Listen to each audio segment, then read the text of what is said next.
To comprehend the shock of Hiroshima, one must first understand the unshakable strategic calculus that governed the Japanese High Command in the summer of 1945. The war was lost. The Imperial Navy was a ghost fleet, resting on the bottom of the Pacific.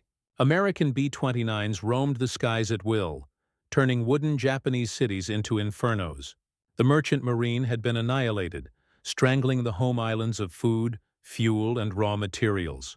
Yet surrender was not an option on the table. The prevailing strategy, known as Ketsu-go, Operation Decisive, was not based on victory, but on attrition.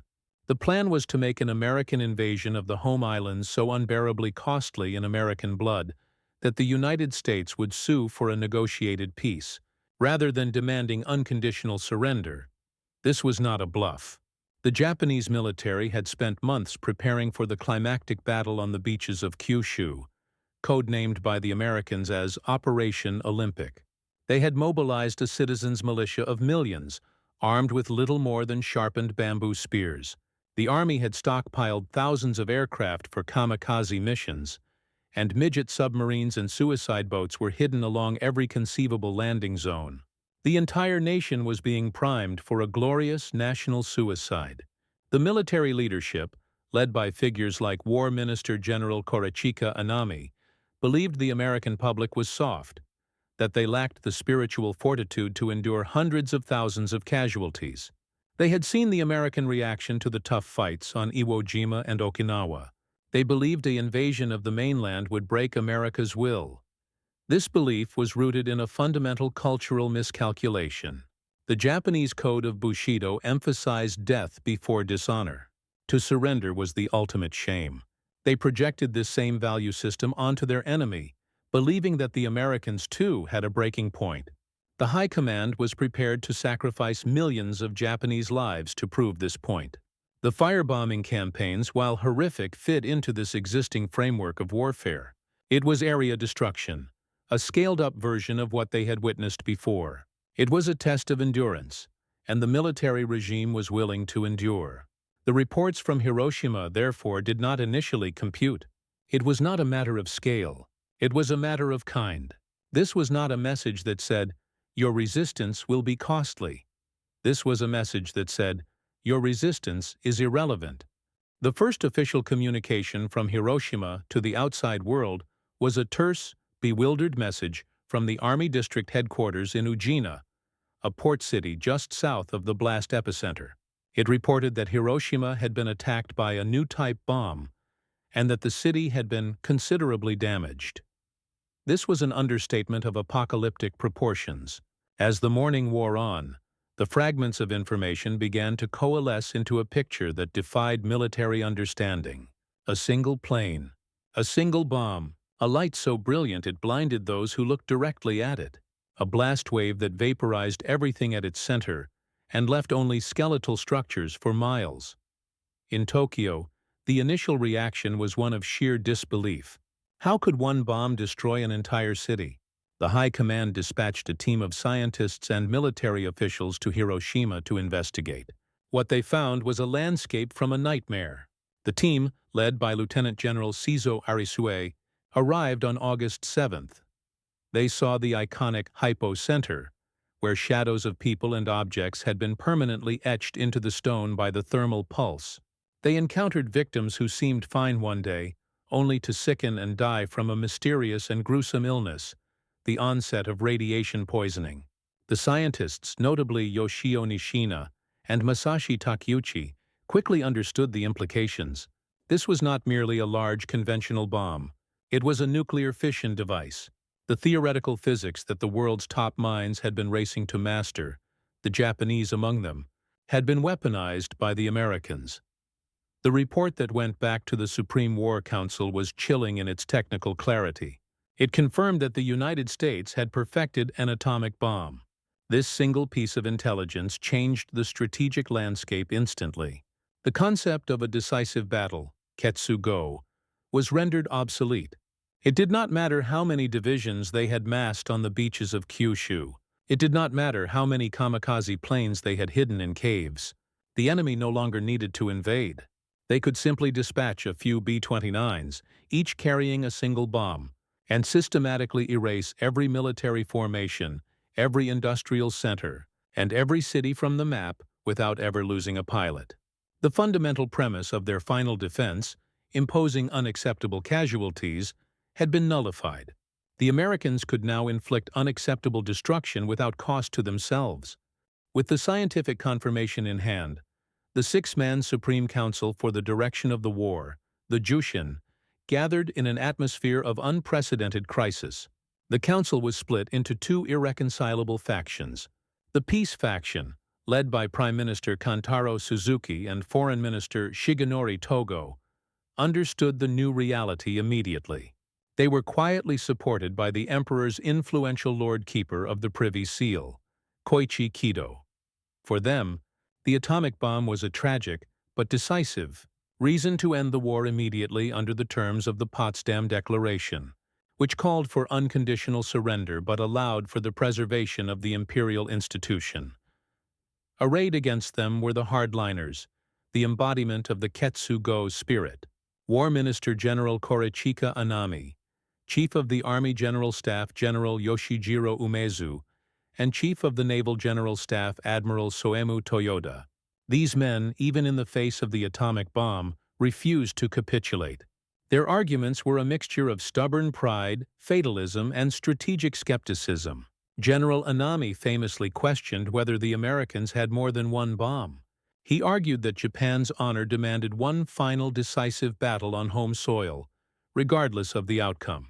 He and his cohorts proposed conditions for surrender that they knew were unacceptable to the Allies, including that Japan would conduct its own war crimes trials, and that there would be no occupation of the home islands.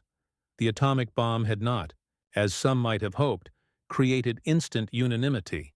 Instead, it intensified the existing ideological schism within the leadership. For the peace faction, it was the ultimate unanswerable argument.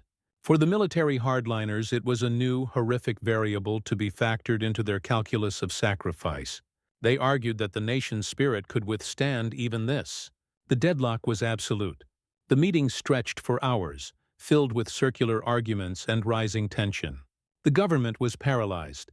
It was at this moment of supreme indecision that the United States delivered its second, and for the Soviet Union, its final argument. On August 9th, as the Supreme Council was once again debating, news arrived that the city of Nagasaki had been destroyed by a second atomic bomb. The message was no longer a warning. It was a pattern. And simultaneously, news broke that the Soviet Union had declared war and was pouring a million-man army into Manchuria, shattering the last faint hope of a negotiated peace through Soviet mediation. The second atomic bomb, dropped on Nagasaki on August 9, 1945, did not have the same element of shocking, revelatory surprise as the first. For the Japanese High Command, it was confirmation of their worst-case scenario. The United States was not merely showing off a single experimental weapon. It possessed an arsenal.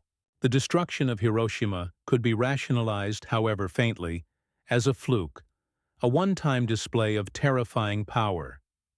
The destruction of Nagasaki was a statement of industrial and scientific capacity. It demonstrated that America could produce these weapons on an assembly line, that the annihilation of cities was now a repeatable, routine military operation. The strategic calculus, already upended by the first bomb, was now completely inverted. There was no longer a blood price to be exacted. There was only the prospect of systematic, national obliteration, without any possibility of a reciprocal response. Simultaneously, and with equally devastating strategic impact, came the news that the Soviet Union had declared war. At 1 minute past midnight on August 9th, over 1 million Soviet troops poured across the borders into Manchuria. This was not just the opening of a new front. It was the collapse of Japan's entire diplomatic endgame. For months, the Japanese government had been pinning its hopes on Soviet mediation to secure a peace with terms more favorable than unconditional surrender.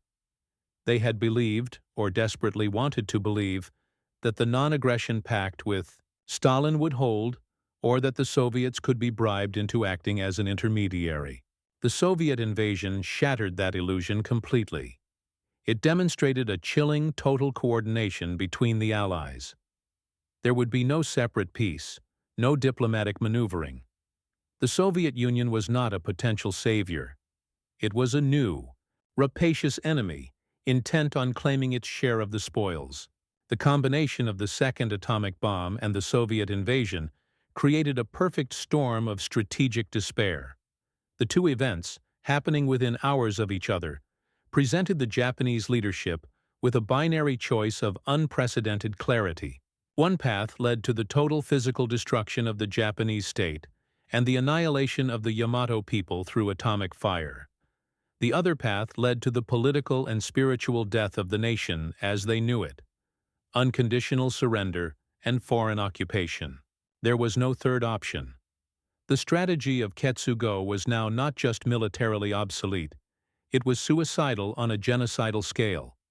The hardliners in the Supreme Council, particularly War Minister Anami, were now fighting a rearguard action against reality itself. They continued to argue for their four conditions, but their position was crumbling. The floor had been pulled from beneath the entire ideological foundation of the war. The question was no longer if Japan would surrender, but how the most rigid, honor-bound military command structure in the world would manage to perform such a profound and unthinkable act. On the night of August 9, 1945, the Supreme Council for the Direction of the War met in the basement air raid shelter of the Imperial Palace. The atmosphere was funereal. The debate raged for hours, the same arguments echoing in the cramped, sweltering room. Prime Minister Suzuki, Foreign Minister Togo, and Navy Minister Yonai pleaded for acceptance of the Potsdam Declaration with the sole condition that the imperial institution be preserved. The military troika, Anami, Umezu, and Toyota, held fast, demanding three additional conditions: no occupation, Japanese self-disarmament, and the right to prosecute their own war criminals. The vote was deadlocked, 3 against 3. Japan was paralyzed at the precise moment it needed to act. It was at this critical juncture that Prime Minister Suzuki, in a move that broke centuries of protocol, declared he would ask the emperor to decide. This was an action without precedent in modern Japanese history. The emperor, according to the Meiji Constitution, was a sovereign who reigned but did not rule. His will was meant to be guided by his ministers. To place the burden of a direct decision upon him was an admission of the government's total failure and a testament to the unique existential nature of the crisis. Shortly before 2 a.m. on August 10th, the emperor, dressed in a simple military uniform, entered the chamber. The room fell silent. Emperor Hirohito listened to the exhausted arguments from both sides. Then he spoke. His voice was high-pitched, his language formal and archaic. But his meaning was devastatingly clear. He acknowledged the unendurable sacrifices of the soldiers and sailors, but stated, "The time has come when we must bear the unbearable." He referenced the destructive power of the new atomic bomb and the untrustworthiness of the Soviets. To continue the war, he said, would result in the obliteration of the Japanese people and the destruction of human civilization. Therefore, he gave his sacred opinion. Japan must accept the Potsdam Declaration on the sole condition that the imperial prerogative be maintained. The effect in the room was seismic. The hardliners were stunned into submission. To disagree with a minister was one thing.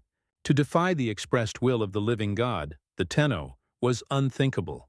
War Minister Anami, tears streaming down his face, bowed his head in acquiescence. The deadlock was broken not by logic or military necessity, but by divine fiat. The atomic bomb had created a situation so far outside the bounds of normal political and military discourse that it required the invocation of ultimate spiritual authority to resolve. The decision to surrender was not a triumph of one faction over another. It was a national sacrament of defeat, presided over by the emperor himself. The message of acceptance was cabled to the Allied powers through neutral Switzerland. The war, for all intents and purposes, was over. But the military's fanatical core had not yet been fully pacified. The emperor's decision did not instantly silence the drums of war. For the junior officer corps weaned on a diet of absolute loyalty and death before dishonor, the surrender was a profane betrayal. On the night of August 14th, as the imperial rescript announcing the end of the war was being recorded, a group of fanatical officers led by Major Kenji Hatanaka launched a coup. Their goal was to seize the palace, destroy the recording, and isolate the emperor, forcing the continuation of the war. They murdered the commander of the Imperial Guard and took control of the palace grounds, searching frantically for the phonograph records containing the surrender speech. The coup, known as the Kyujo incident, was a frantic, chaotic affair. But it failed because it lacked the one thing necessary for success: support from the highest levels of the army. War Minister Anami, despite his personal desire to fight on, had given his word to the emperor. He refused to support the rebels.